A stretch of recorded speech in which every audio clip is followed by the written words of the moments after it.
ఖమ్మం జిల్లాలో మోందా తుఫానుతో పంట నష్టపోయిన రైతులకు వరి కోతలు భారంగా మారుతున్నాయి. లక్షలాది ఎకరాల్లో ఒకేసారి పంటలు కోతకు రావడంతో వరి కోత యంత్రాలకు ఫుల్ డిమాండ్ ఏర్పడింది. ఇదే అదునుగా ఓనర్లు అందరి కాడికి దండుకుంటున్నారు. ఖమ్మం జిల్లా సత్తుపల్లి నియోజకవర్గంలో మోందా తుఫాన్తో దెబ్బతిన్న వరి పంటల కోత రైతులకు సవాల్గా మారుతోంది. సత్తుపల్లి, వేంసూరు, పెనుబల్లి, కల్లూరు, తల్లాడ మండలాల్లో లక్షలాది ఎకరాల్లో సాగైన వరి పంటలు ఒకేసారి కోతకు వచ్చాయి. తుఫాన్తో కురిసిన వర్షాలకు పంటలు నీట మునిగాయి. బలమైన గాలులకు పలుచోట్ల పంటలు నేలవాలాయి. ఈ పంటలు కోసేందుకు కూలీలు వెనకడుగు వేస్తుండటంతో రైతులు వరికోత యంత్రాల వైపు చూస్తున్నారు. దాంతో వరికోతల యంత్రాలకు ఫుల్ డిమాండ్ పెరిగింది.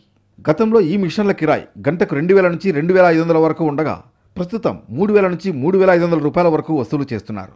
అయినప్పటికీ వరికోత యంత్రాలు దొరక్క రైతులు పడిగాపులు కాయాల్సి వస్తోంది. అడ్వాన్స్ డబ్బులు చెల్లించి వారం నుంచి 10 రోజుల వరకు వేచి చూడాల్సి వస్తోందని రైతులు వాపోతున్నారు.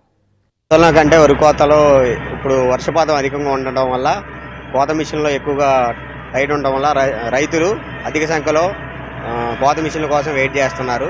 దానికి కూడా ఖర్చు కూడా అధికంగా అవుతుంది. అప్పుడు ఎకరం ఒక గంటలో కోసేది టైర్ బండి, అది 2000 ఖర్చు అయ్యేది. ఇప్పుడు ట్రాక్ కోసడం వల్ల దానికి 3200, 3500 వరకు ఇస్తున్నారు. అది టైం కూడా ఎక్కువ పడుతుంది. తుఫాను వల్ల 7 మిషన్లు దొరకట్లేదు. మొత్తం చాలా నష్టపోతున్నాం. ఒడ్లు కూడా తక్కువగా అవుతున్నాయి. మిషన్లు దొరకట్లేదు. నైట్ పూట కూడా గోపెత్తున్నాం. టైర్ మిషన్లు దిగట్లేదు. మొత్తం క్రాకులే నడుస్తున్నాయి. క్రాక్కి గంటకు 3500 అంటున్నారు.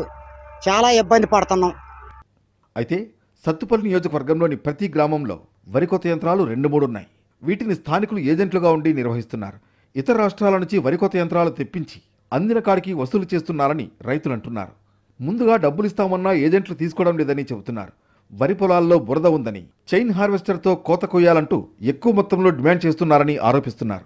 తుఫాన్తో నష్టాల పాలైన తమను ఆదుకునేందుకు ప్రభుత్వమే వరికోత యంత్రాలను సమకూర్చాలని రైతులు వేడుకుంటున్నారు.